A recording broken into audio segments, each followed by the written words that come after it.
itching to slam the rich nevertheless by taxing them out. But lots of states are trying to actually reel them in. In South Carolina, for example, they're pushing big tax breaks for millionaires who invest in small businesses. My next guest says that's a good idea, and he knows a thing or two about the rich. He made a living by following how rich folks were living. Former Lifestyles of the Rich and Famous host Robin Leach, who is, I think, one of the most distinct voices on the planet. I'd love you to do like my answering machine. Just, you've reached the Cavuto. Now, how are you? I'm very well. But unfortunately, Neil Cavuto is out at this moment, driving in his open-top Rolls-Royce along the beaches of Santa Fe. Benny, you got that? Just set it to record.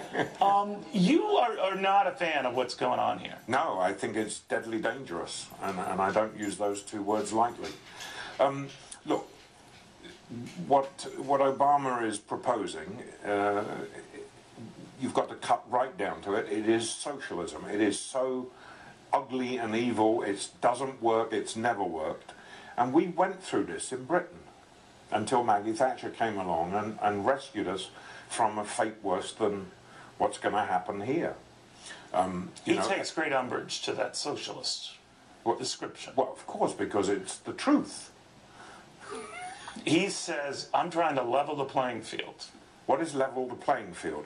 It's a colloquial, warm, fuzzy expression that means I'm a socialist. Okay, I'm going to try this one on you. They argue that over the last 10 years, 20 years more to the point, the rich have lopsidedly benefited from what's been going on. And they believe that the only way to correct that, Robin, is to bring the rich down by paying more in taxes. Punish the rich, whip right. the rich. Right.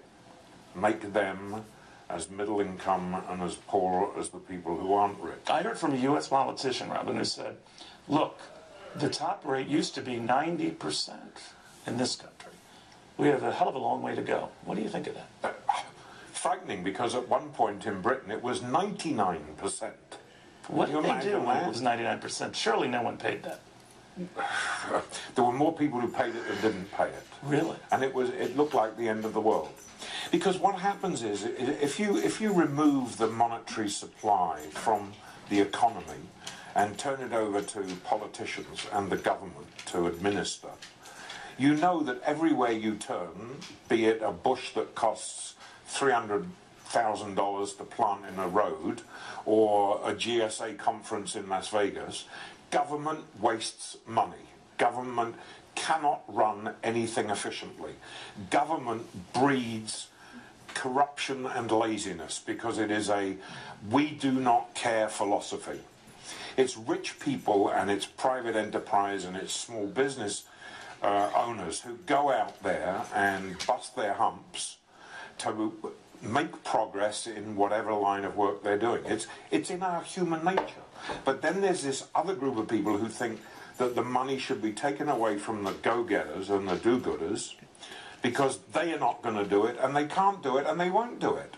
And for as long as you have a president who is whipping up this racial war and this economic divide, which he's doing quietly, but some of us see through it, you begin to realize that level the playing field is truly socialism. Wow. I don't know how to top that. Okay, done.